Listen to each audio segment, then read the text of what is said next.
Kindy Rockstars.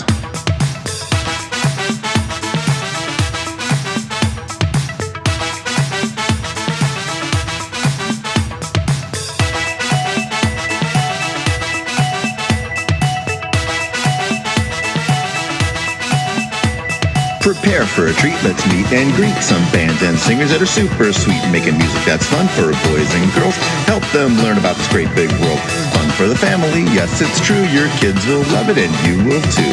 Clap and dance and sing aloud, become a part of the Kindy crowd. These songs will make you move your feet and give your ears a great big treat. So settle in, grab your guitars, and let's get to know our Kindy rock stars.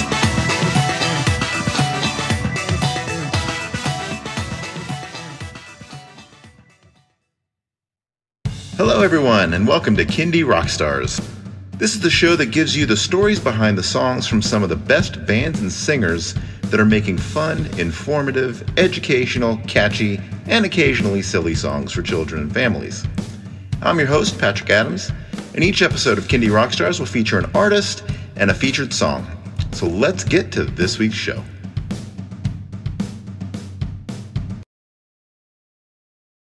With me today is Katie Dwyer of Katie Dwyer Music. Katie, welcome to the show. Thank you for having me. Happy to be here. So tell me a little bit about yourself and how you got into Kindy music. Sure. Well, gosh, man, when to even start that story? I think I really, truly got into Kindy music when I had my own daughter, Hazel. That being said, I have worked with children my entire adult life. When I was in college, I did a lot of performing on stage.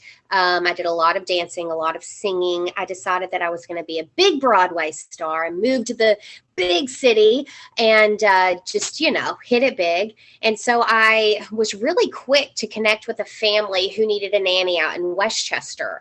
So I started nannying for this family. At the time, I was going into the city on the weekends whenever I could, dancing here and there. I did some choreography for some different dance companies, but really just always stayed kind of in a job where I was working and dealing with children. So I've always really been passionate to be around kids. The funny thing is now a lot of the kids that I took care of, and at this point, I think I've probably nannied 15 to 16 children. Two just graduated college from musical theater departments at as a Sooner and at Penn State. So very reputable companies. And I have my last kid I took care of up until even my daughter was born is filming the ABC show, The Wonder Years right now. So did a Broadway stint, and I always played the piano and worked with these kids and did music with these guys. So, I do kind of feel this sense of pride and joy that they pursued music and theater in their adult lives and really, truly are all pretty successful. Knock on wood, so that theater gets going again and these guys can get full-on jobs on Broadway again. But when Hazel was born, it's kind of when it switched for me. We put her in some classes in New York City and when she was probably 11 months old, and we really loved the music programs that we put her in. And I had been doing music with her every day, even from when she was 2 months old. I'd sit her up. I would get stuffed animals that she had that she was really fond of, and I would write songs for every single stuffed animal. There was Betsy the Bug. There was Freddie the Yeti. There was Harriet the Hippo. And I would go through and sing all of these, my name is Betsy the Bug. And I'd go through all these songs, and we'd do it every day and every day. And my friends and Kevin would say, these are really catchy little songs. And I didn't really think much of it. I was like, I've played the piano my whole life. I've written music my whole life, but I didn't really think much into it until we took her to a music program. And the more I started talking to moms and parents, the more I started realizing that for those of you listening, if you are not familiar with New York City in terms of what it costs to raise a kid in New York City, this is what I can tell you. New York City will give you some of the most amazing programs, classes you can imagine. They're awesome. That being said, they come at a cost. So everything you do is just really expensive. And as much as we loved the music program she was in, I had this really overwhelming sense that not everyone would be able to afford to put their children into such a program.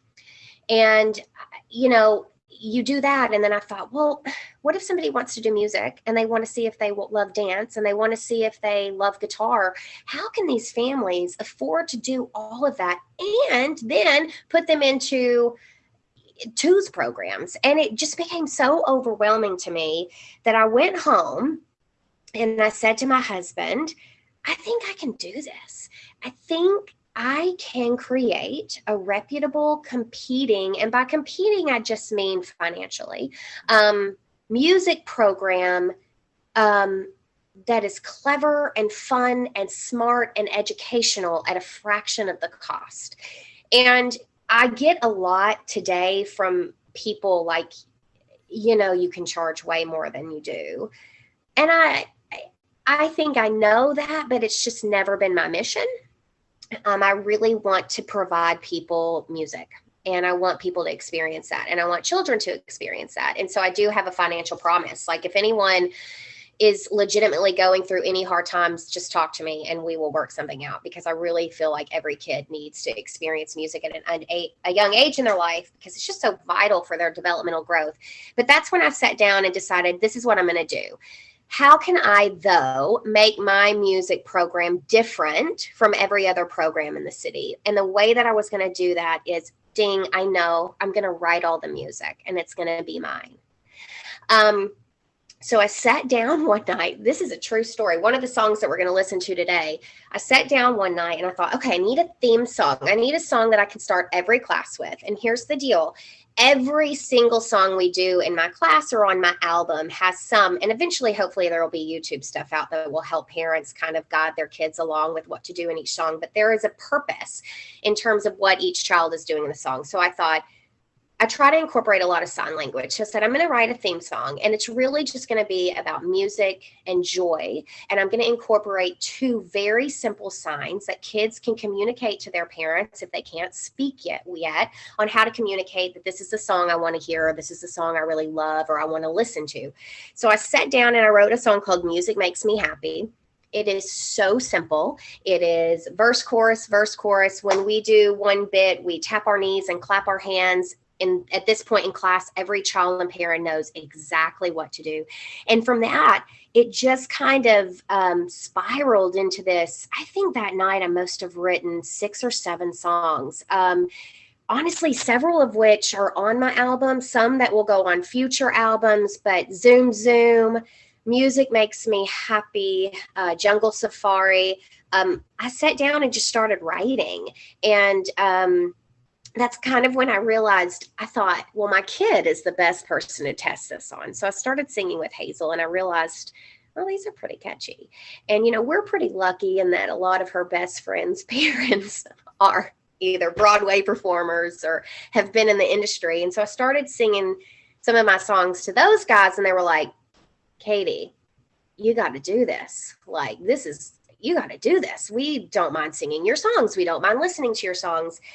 So that turned into, okay, I'm going to do it. So I sat down and I wrote enough songs to get me through what I would like a 45-minute music class. I recorded a lot of them on the piano myself. And then we would sing a lot of them a cappella. I did a trial class with a bunch of families as a tester. True story. I did it in the home of the daughter-in-law of, I'm just drawing a blank because here I am doing a podcast, and of course I'm drawing a blank. But anyway, he wrote Wicked and Godspell and all of that. So this is where, I'm sitting in this home and I'm thinking, this person's father-in-law, wrote these amazing Broadway shows. And everybody responded so fabulously that I put it into action. I started a music program. And then I decided, hey, I want to put some real music behind these tunes.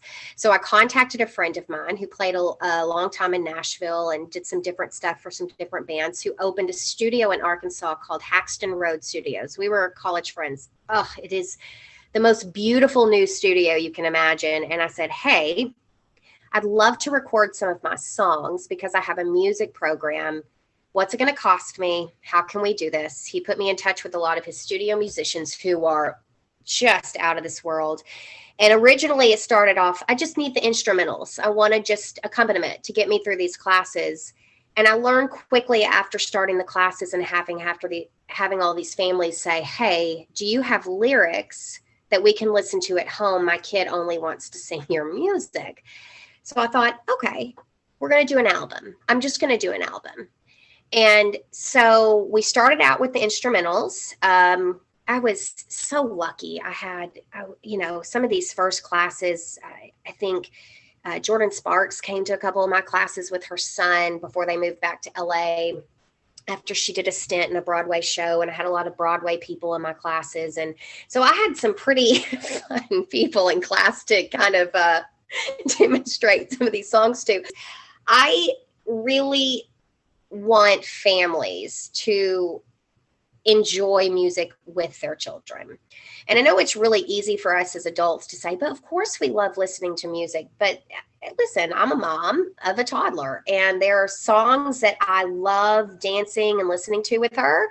And there are songs that I've heard probably for several decades that I could hear some new stuff. So I have always, my goal was always just to write fun, catchy songs with great melodies, with a good, solid beat, but it's still super kid friendly and parent friendly. So I made the album happen. I had a lot of support from a lot of people, and that's, I dropped this album, I think last August in the middle of this pandemic. And, it's been doing really well, I think. And there's a big demand. Album number 2 comes out, this next year. And man, I cannot wait for people to hear the second album. I've been singing some of the songs in class, and yeah, it's a doozy. It's just musically, these guys are just so talented, these musicians. So that's kind of my background and how the whole my program in the city came to be, but also how the album kind of just evolved because I realized there was a need because people were asking me for this music. I never stopped writing. My keyboard is just over my shoulder, and I sit down and write a lot. This new album has a song called Dino Stomp and Chomp. And I think I wrote it probably 4 days before I went down to record. I felt really passionate about having a dinosaur song. And I think it's probably going to be one of my biggest hits. So I'm always writing, I'm always creating. And I really work hard to write music that families can enjoy together. So that was how I kind of got into, being and wanting to be a successful children's artist. So I love the fact that early on you propelled kids onto artistic and musical careers. That's great. And the fact that that number is probably going to be exponentially higher as they came through your class. So you are propelling a new generation of future musicians. So that would fantastic. That would be a dream. That would be awesome. So how did you find the first album when you completed it? Did you say, okay, I can take a breath of fresh air, or I want to get into my second album now because that was so much fun? So all of that. I took a deep breath and I said, I did it. This is great.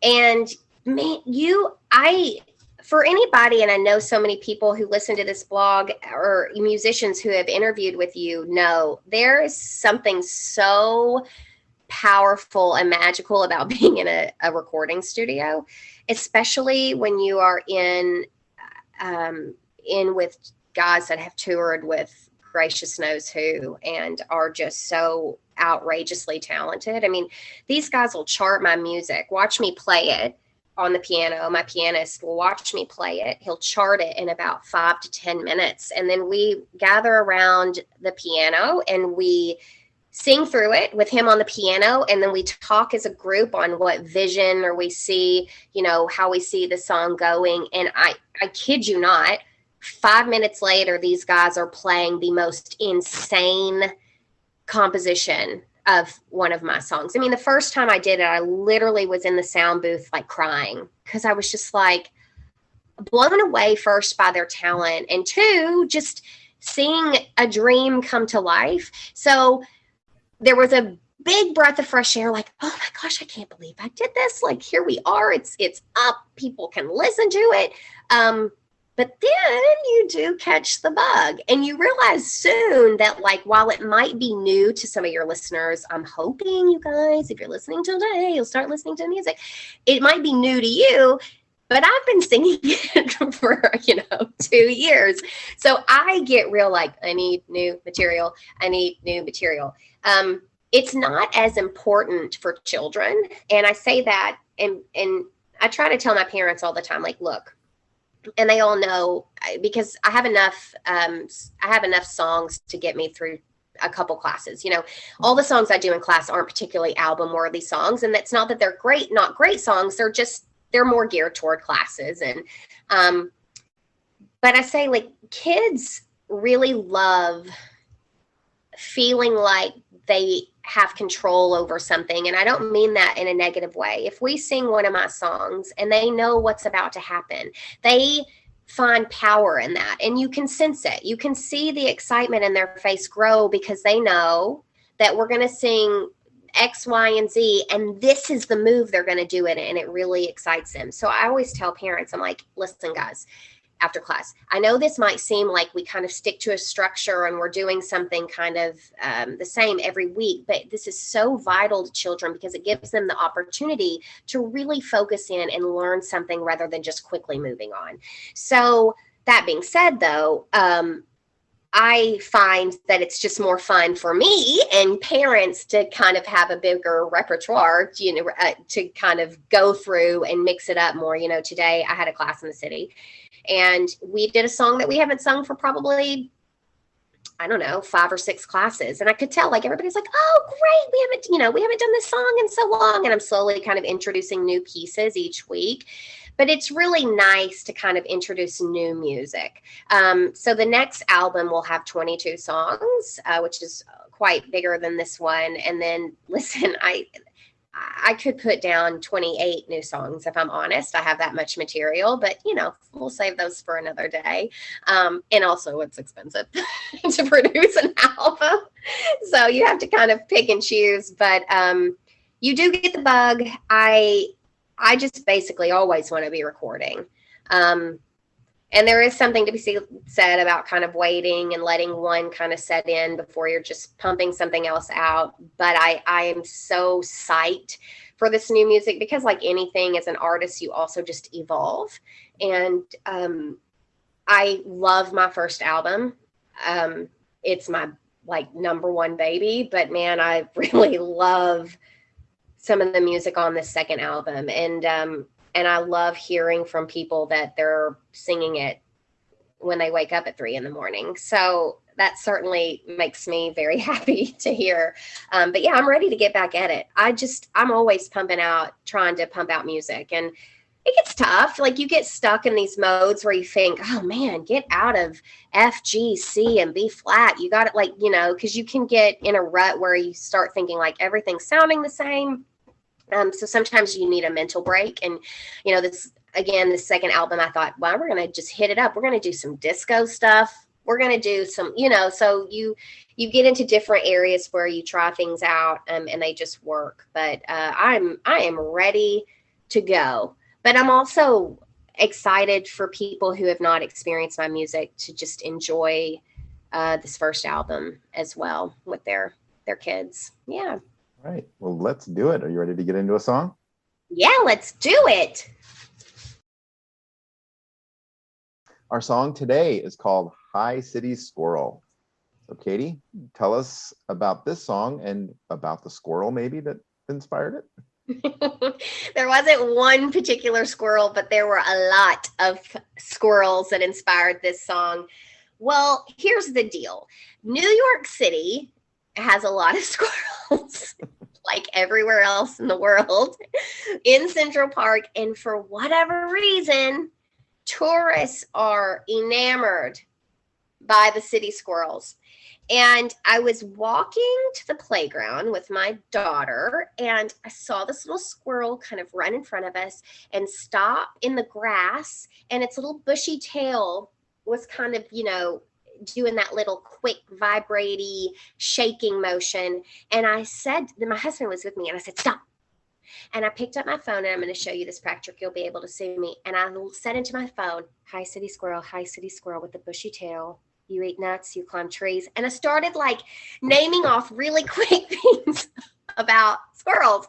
And it turned into like, what do squirrels do? And there have been so many times where I've been sitting on a bench and I thought, oh my gosh, this squirrel, if you live in New York City, you know this is true too. This squirrel is about to jump in my lap and grab this cookie right from me. They are not afraid. And so there are all these, please don't take my food away from me. And I say you run real fast from all the tourists taking pics of you all day, because for whatever reason, tourists are always taking pictures of the squirrel. So New Yorkers laugh because they think it's hilarious and it's funny, because we know that there are people that are just so taken with the squirrels in Central Park. But it is a fun, this is one that I have parents kind of saying, Katie, babysitters, I was walking to the bathroom at 3:00 in the morning and singing Hi City Squirrel. But we have a lot of fun with this class. I decided in the midsection, and you'll hear this, that I wanted to get real funky with it. So when I was recording, I said, hey guys, like, let's drop out. And let me tell you, in class, we stomp and clap and we get real groovy. How can we incorporate like a really cool R&B/funk kind of pop beat? And they really nailed it.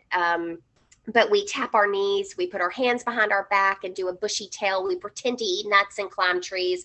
So if you happen to love this song and you're doing it at home with your little one, just pretty much act out everything we're doing, and you're going to nail it. And that's it. Hi City Squirrel.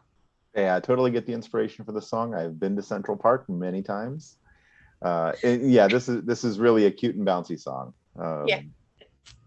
All right. It's fun. Let's play it. Hi City Squirrel by Katie Dwyer Music. Hi City Squirrel, with your bushy, bushy, bushy, bushy tail. Hi City Squirrel, with your bushy, bushy, bushy, bushy tail. You eat nuts, you climb trees. Please don't take my food away from me.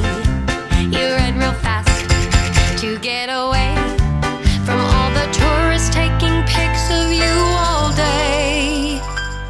Hi City Squirrel, with your bushy, bushy, bushy, bushy tail. Hi City Squirrel, with your bushy, bushy, bushy, bushy tail. You eat nuts, you climb trees. Please don't take my food away from me. You run real fast to get away from all the tourists taking pics of you all day. Hi City Squirrel, with your bushy, bushy, bushy, bushy tail.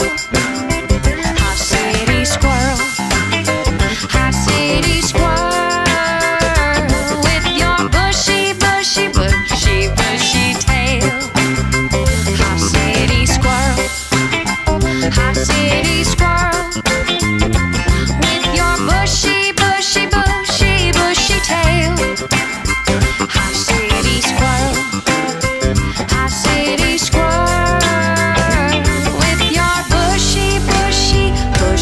bushy tail.